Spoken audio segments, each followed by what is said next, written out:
Hello good people, this is Fisher12 back with another exciting video for you guys today. As always, I know it's been a bit since I made a video on this channel last, about a year, maybe a little bit more. But I'm hoping to end that streak with this video as I sort of take my channel in a new direction with the type of content I'll be putting out. Now, some of you may not like this pro wrestling stuff, and that's totally fine. I won't be offended if you unsubscribe and stop watching. But if you do like this type of content, then definitely stick around because I'm going to be having a lot of videos coming out and coming your way. But that's going to be later. But for now, let's talk Raw.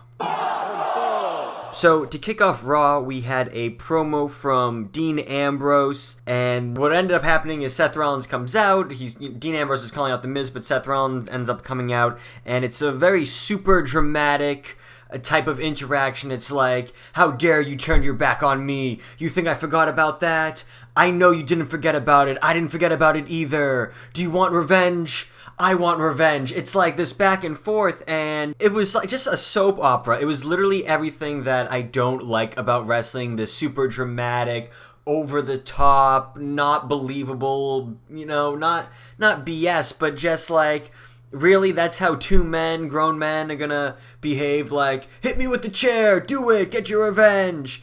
And then Dean Ambrose's response is to toss the chair out of the ring, and it's like, why would you do that? Why would you get rid of your weapon? Why? You came down with it in the first place. There's a reason why you need it now. And lo and behold, The Miz and the Miztourage come out. And what do? They get chairs, including the one Dean Ambrose threw out of the ring. Just makes him look stupid, and I don't think it adds to his character. I think it takes away. Maybe they think that like the average viewer's not paying attention to that. I don't know. But I love that the Miztourage are not stupid bodyguards, which typically that type of role is. So I'm glad to see that they are smart and intelligent and actually get the jump on the protagonist. Then we had Bayley versus Alexa Bliss, and this was a fine match. My question really lies with their booking of Bayley, because now they're doing the complete reverse of what they did. It's like they spent all this time trying to bury her on purpose and make her look weak against Alexa Bliss, and then now all of a sudden she's strong and she's better than Alexa Bliss and she deserves a title shot. It's just very it's all over the place. It doesn't make sense. And that set up a Bayley versus Sasha next week for the #1 contendership to Alexa's title, because now they both seem to have a claim for the #1 contendership.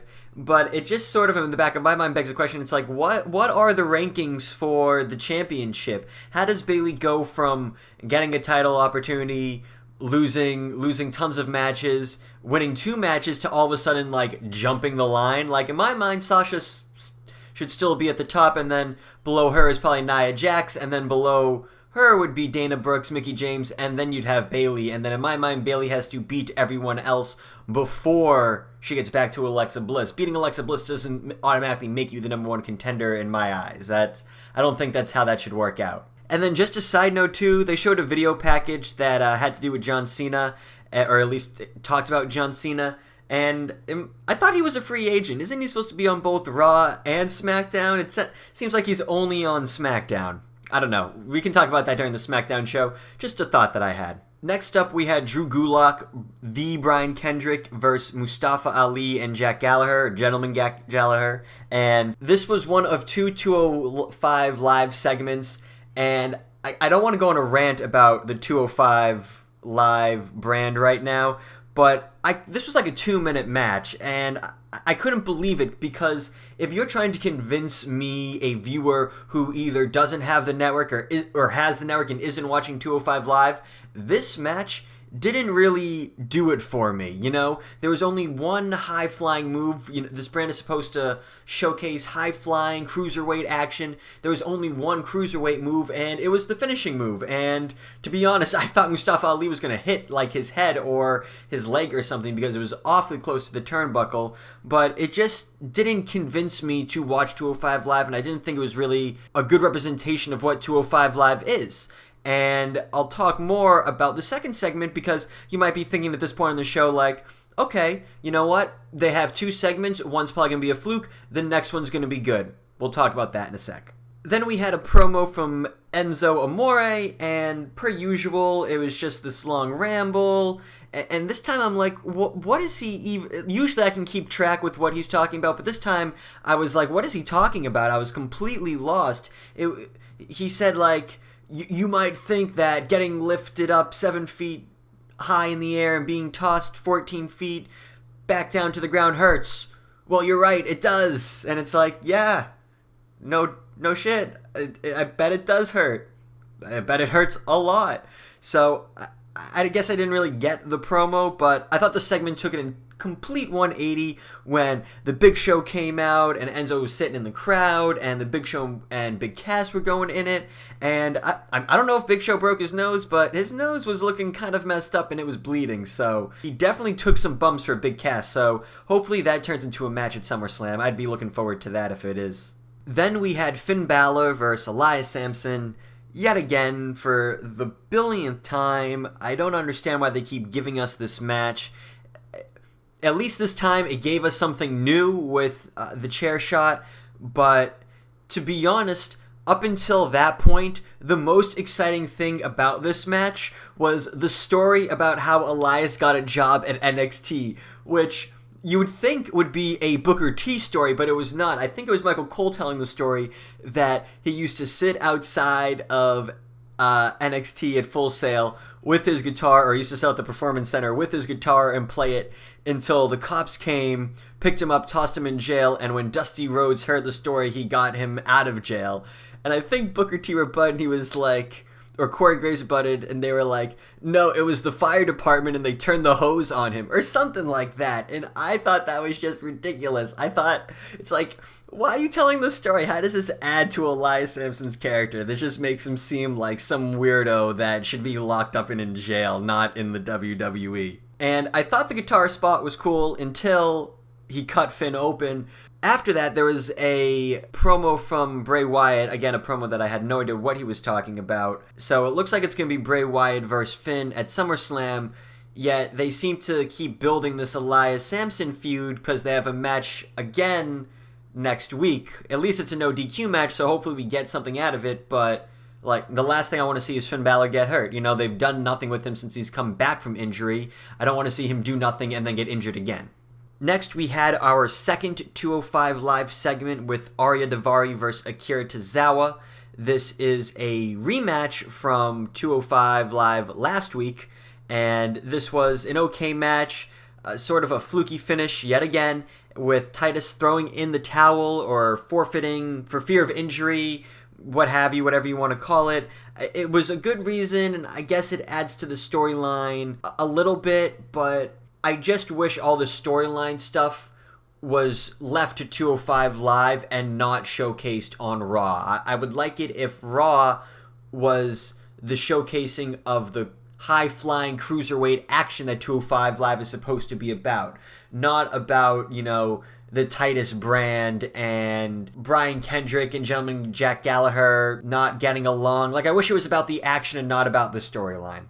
Then we had the big Kurt Angle reveal, the thing that everyone was talking about for the past week. Actually, everything sort of been rumblings going on for the past month or so, because this has been an ongoing story between him and Corey Graves and text messages and whatnot. And the big reveal turns out to be that Kurt Angle has an illegitimate child who is Jason Jordan. And the setup I thought was great, how in college he had hooked up with a girl, got her pregnant, she gave birth to someone who just, you know, succeeded in wrestling at college and just ended up in the WWE and happens to be on SmackDown. So there's that. I thought it was a little weird that they didn't give any sort of speech or further explanation after they called out Jason Jordan, or I guess they did if you have the WWE Network. There's an interview on there. I haven't gotten a chance to watch it yet, but I'll probably make a separate video on that once I do and give my thoughts there. But hopefully they carry this storyline, discuss more about it next week. I'm excited to see where they take it, if they're going to, you know, just drop him in matches, or if there's going to be some falling out between him and Chad Gable maybe. I have no idea. We'll have to wait and see, but it should be an exciting storyline. Then we had the Hardys versus the Revival. I thought this was a pretty solid match, just with a lame finish. there's always just a bunch of lame finishes. It's just like, why can't a match just end with a finisher? Or a finisher and then a dastardly deed? Why does it have to... Like, in this match, it ended with a bump. Jeff Hardy took a bump off the top rope. And it's like... I just feel like that's bad storytelling. It's like, really, Jeff Hardy will get pinned if he just falls off the top rope? Because... is that going to carry over with all the other wrestlers who fall off the top rope? Are they going to get pinned afterwards? It's like, if he falls off the rope, fine, but then let the guy hit his finisher, so it's like, oh, he put him away. And last but not least, we had Samoa Joe versus Roman Reigns for the #1 contender spot to Brock Lesnar's Universal title. That match happening at SummerSlam. And one thing I just thought was weird, and maybe there's just something I don't understand about, booking and TV and whatnot. They started this match early. This was almost a 20-minute match, or I think it ended up being a 20-minute segment or whatnot, but they started the match, I think, with a little after 20 of. And it made you think that, okay, this is going to be some big, awesome highlighting match. And then they had 2 commercial breaks, and I felt like I hadn't seen a lot of action. And then it turns out that the match has some sort of fluky finish. It just seemed like there was a lot of build-up and a lot of setup to just have Braun ruin that match and destroy them. It was almost like, why did you need to have the match in the first place? Why not just make it a 5-minute match and then have Braun run in? Why did you have to take up so much of Raw when really all what you cared about was happening after the time you were taking up? I don't think Braun came in until 11:04, so it's well after the 3-hour time slot. It was just like, why did they take up so much time with the actual match? I don't know. If you know, let me know in the comments down below. Explain that to me. But the aftermath was awesome. I loved Braun just kicking the crap out of everyone, even Samoa Joe. But overall, I'd say it's an okay Raw. Not the best Raw by any means, but certainly not the worst. I thought it started off a little slow. I felt like a lot of it was repeat, but it picked it up in the second half, which was good. And I thought it ended on a good note. And they definitely hyped up Raw for next week a little bit, teasing matches. We have Finn Balor versus Elias Samson in a no DQ match. We have Bayley versus Sasha Banks for the #1 contendership to Alexa Bliss's Raw Women's Championship.